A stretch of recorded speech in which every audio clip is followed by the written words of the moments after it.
J'ai appelé les services de protection de l'enfance pour ma sœur. Je suis tellement stressé et coupable. Coupable d'avoir appelé, mais aussi d'avoir attendu si longtemps. J'ai également appelé la fourrière et ils seront chez elle dans quelques heures. Je suis à la fac, le nouveau semestre vient de commencer et impossible de me concentrer en cours aujourd'hui. Mes neveux et nièces sont gravement négligés. Ils ne vont pas à l'école et l'un d'eux bénéficie d'un programme d'enseignement individualisé en raison d'un retard de développement diagnostiqué. Ses longs cheveux sont emmêlés jusqu'au cuir chevelu. Leur maison est un véritable enfer, rempli d'ordures, d'urine et d'excréments d'animaux dont ils ne s'occupent pas. Ils dorment tous dans la même chambre tellement la maison est pleine de détritus. J'ai essayé de nettoyer, d'embaucher des femmes de ménage, de supplier. Rien n'y fait. J'ai dépensé des milliers d'euros pour essayer de faire nettoyer cette maison et rien n'y fait. Ma sœur a besoin d'aide psychiatrique et elle refuse d'en obtenir. La femme que j'ai connue il y a plus de 5 ans n'aurait jamais traité des êtres vivants de cette façon. Je ne la reconnais même plus. Elle ment tellement que je ne sais plus ce qu'elle dit. L'école est sur le point de porter plainte contre elle pour négligence scolaire. Elle laisse les enfants dehors jusqu'à l'aube, à faire des allers-retours à la porte, puis ils dorment jusqu'à 16 heures et le cycle recommence. Les enfants n'ont ni amis ni vie sociale. Ils ont du mal à se comporter en société. Je suis tellement dégoûté et triste. Ma sœur était ma meilleure amie, mais maintenant, je peux à peine la regarder sans avoir la nausée. Nos parents se désintéressent de la situation et ne veulent plus s'en mêler. Ils ont tout essayé, comme moi, et lui ont donné beaucoup d'argent parce qu'elle refuse de travailler. Je ne veux pas qu'ils soient fâchés contre moi parce que j'ai appelé, mais je ne les ai pas vus le faire. J'ai 2 enfants, et m'occuper de mes neveux et nièces perturberait complètement la vie de famille. Mais s'ils sont retirés de sa garde, je préférerais qu'ils viennent chez moi le temps qu'elle reçoit de l'aide. Notre grand-mère vient de décéder. Maintenant, je me sens encore plus coupable d'avoir appelé, car elle était proche d'elle, et la santé mentale de ma sœur est déjà très fragile. Je me sens si perdu et si seul. Information complémentaire. Le père de ses enfants, père biologique d'un seul enfant, mais qui a élevé l'autre, est décédé subitement en 2020. Il s'occupait de tout, cuisine, ménage, scolarité, éducation des enfants, hygiène et garde à domicile. Ils n'étaient plus vraiment ensemble à la fin de sa vie, car il était alcoolique et a été placé sous tutelle après une enquête pour pédopornographie. Sa vie est un véritable chaos, mais la perte de la stabilité qui lui apportait l'a profondément bouleversé. Tout s'est effondré lorsqu'il a été placé sous tutelle, et sa mort n'a fait qu'empirer les choses. Elle l'aimait encore. Les commentaires disent que j'ai fait le bon choix. C'est difficile, mais les enfants et les animaux souffrent. Les animaux ne voient même pas la lumière du jour. Ils sont enfermés dans des cages, dans une salle de bain. 2 de ces chiens sont morts mystérieusement et leurs corps ont été laissés à l'abandon. Elle refuse que je voie leur état, mais une amie à elle dit que l'un d'eux a une énorme tumeur, est très malade et qu'il faut l'euthanasier. Un autre commentaire mentionnait une situation similaire dans sa famille.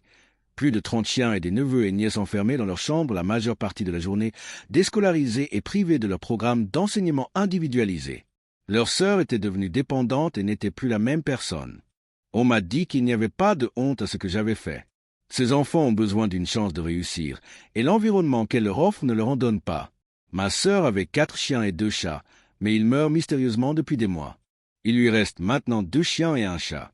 Les enfants ne sont plus enfermés dans leur chambre, mais ils ne peuvent ni sortir ni avoir d'amis. Ils sont très isolés. Je ne comprends pas comment on peut trouver ce comportement acceptable. Il est possible qu'elle ait souffert de dépression postpartum ou de psychose après son dernier accouchement, sans que cela soit diagnostiqué. Ses enfants ont 9 et 13 ans. Le père de ses enfants est décédé il y a 1 an et demi. Pendant 10 ans, il s'est occupé de la cuisine, du ménage et des enfants pendant leurs études. Quand elle a dû s'en charger elle-même, ce fut le chaos. Je veux juste qu'elle reçoive des soins. Elle ne faisait pratiquement rien. Il faisait tout le travail. Un autre commentaire soulignait « Pourquoi n'ai-je pas agi plus tôt ?» Ses enfants étaient gravement négligés. La situation n'a dégénéré qu'il y a environ 1 an. J'ai dépensé des milliers de dollars en ménage et en aide à domicile. Je pensais pouvoir la sortir de là. Si seulement j'avais appelé plus tôt. Mise à jour le lendemain. Malgré les questions, je n'ai toujours pas de nouvelles de la SPA ni des services sociaux. La meilleure amie de ma sœur me tient au courant et fait le ménage, allant jusqu'à faire 2 heures de route pour emmener mes neveux et nièces à l'école. Je lui ai dit de ne pas aider ma sœur. Si elle n'est pas capable de se débrouiller seule, on ne l'aide pas. Ma nièce a maintenant un sol à peu près plat dans sa chambre. Elle envoie des objets à vendre en ligne, notamment un terrarium pour lapins qui est mort mystérieusement. Les enfants arrivent en retard à l'école à cause de l'ami de ma sœur. Ma sœur dort encore. Il est 14 heures, car elle a fait des livraisons à domicile toute la nuit. Je ne sais pas comment elle compte tenir le coup. 2 jours plus tard, ma sœur est fâchée contre moi parce que j'ai dit à notre mère que les enfants n'iraient pas à l'école. Elle a ignoré tous les appels et messages de l'école, et maintenant l'établissement risque de porter plainte contre elle. Elle ne me parle toujours pas, mais elle finira par s'en remettre. Les services sociaux et la fourrière ne m'ont pas contacté. L'école avait prévu que les enfants arrivent à 7h15, mais ils sont en retard tous les jours. Sa meilleure amie fait 2 heures de route aller-retour pour l'aider. Elle a passé 12 heures à nettoyer, sans grand résultat. Elle a trouvé 2 énormes rats morts, souillés d'urine de chien.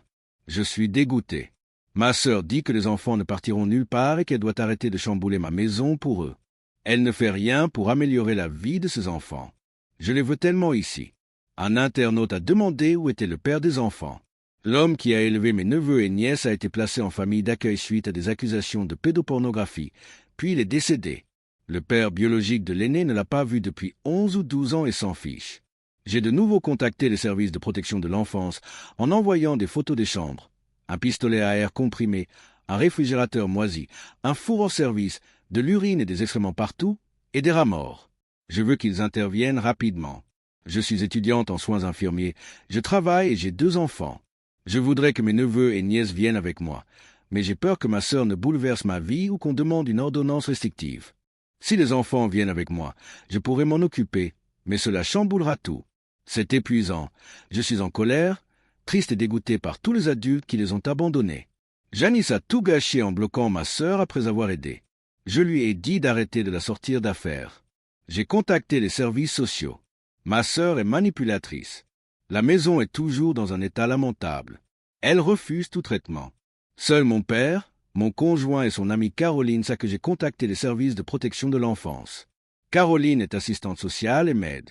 Ma sœur n'a pas assisté aux obsèques de la grand-mère et a manqué une réunion scolaire. Elle ne fait aucun effort. Les enfants sont en danger. 2 ans plus tard, ma sœur a manipulé les enfants. Ils ont dû partager une chambre. La maison était un véritable insalubrité. Des chiens morts, des rats, de la nourriture moisie, des ordures partout. J'ai dépensé des milliers d'euros en services de nettoyage.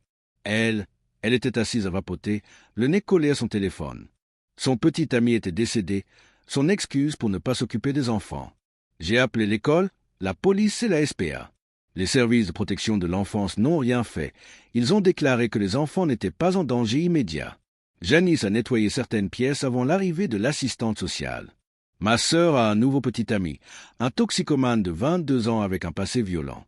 Les enfants sont isolés. Je leur envoie de l'argent pour le déjeuner, ma mère leur achète leurs vêtements. Janice a bloqué ma sœur partout.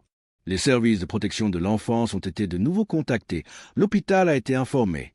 Les enfants risquent de ne jamais s'intégrer. Mon conjoint est inquiet à l'idée d'accueillir des enfants traumatisés chez nous. Épuisé, en colère, triste, dégoûté.